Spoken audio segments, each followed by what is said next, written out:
Dan Patrick is blasting slippery Dade Phelan. It's January 9th, 2024, and these are your headlines.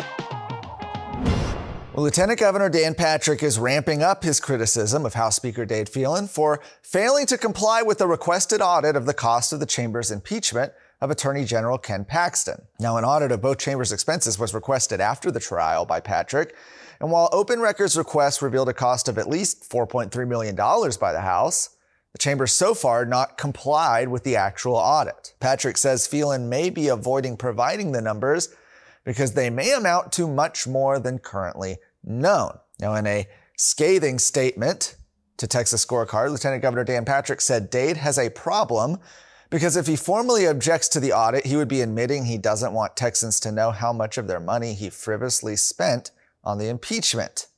He went on to say, the Senate turned over our impeachment costs before the state auditor's deadline, roughly $435,000, while Dade, who is yet to object to the audit, officially has never turned over anything.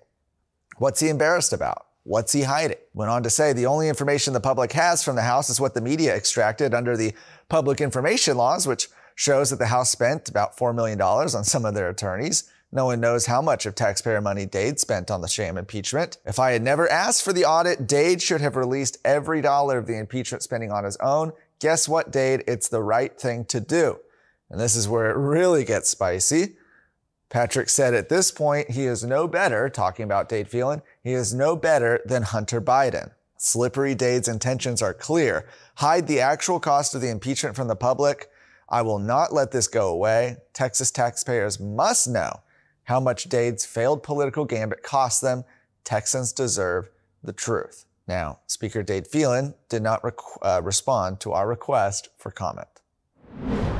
A Republican primary race for an open North Texas Senate seat has sparked a fight over the state's residency requirements for legislative candidates. So candidates are challenging Brent Hagen eligibility to run in a district where public records show he doesn't reside. 4 GOP candidates filed to run for Senate District 30. This was after incumbent Senator Drew Springer announced he would not be seeking re-election. Those include Kerry DeMoore, Cody Clark, Jace Yarborough, and Hagenbuck.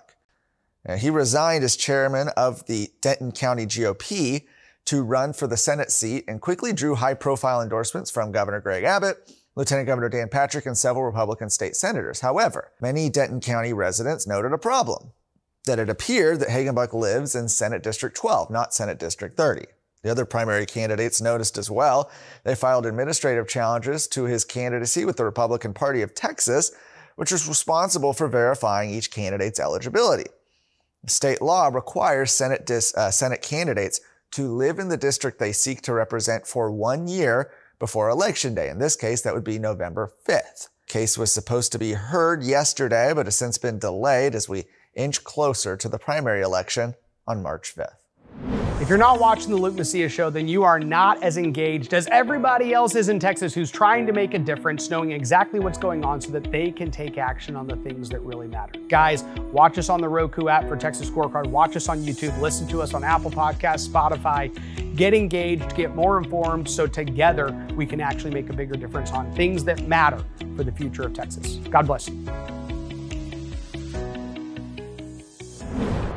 Lastly, according to a new report from the Dallas Express, the Dallas Independent School District has published a resource guide that advises children on how to change genders. Named the LGBTQ+ Resources for Dallas ISD and Surrounding Communities Guide, the document recommends various transgender clinics, gives resources on how to socially, legally, and medically transition, and lists books for elementary students about gender-confused children.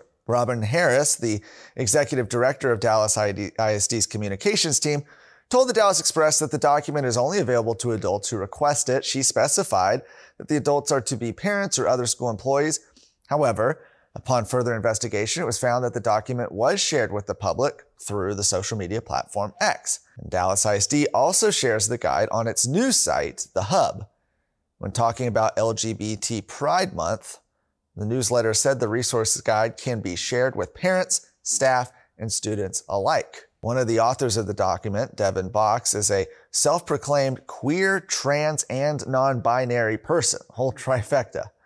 Box's services include providing children with reference letters to obtain gender mutilation surgeries. Among the resources outlined in the document are multiple sources about minors socially and physically mutilating their bodies to attempt to change their biological sex. One resource, called the Transgender Map, advises individuals on which body parts to modify, including jaw and chin surgery, hip and thigh augmentation, and vaginoplasty. Another resource includes the Resource Center, which advocates for cross-sex hormone usage, provides a multitude of resources related to gender mutilation, and offers instruction on how to go about affirming, that's the term the left loves to use, affirming a child's gender identity. Texas Scorecard has previously reported that Dallas ISD has partnered with the Resource Center through its Out for Safe Schools program. The document also highlights medical and health resources, giving students and parents options to facilitate their child's sex change.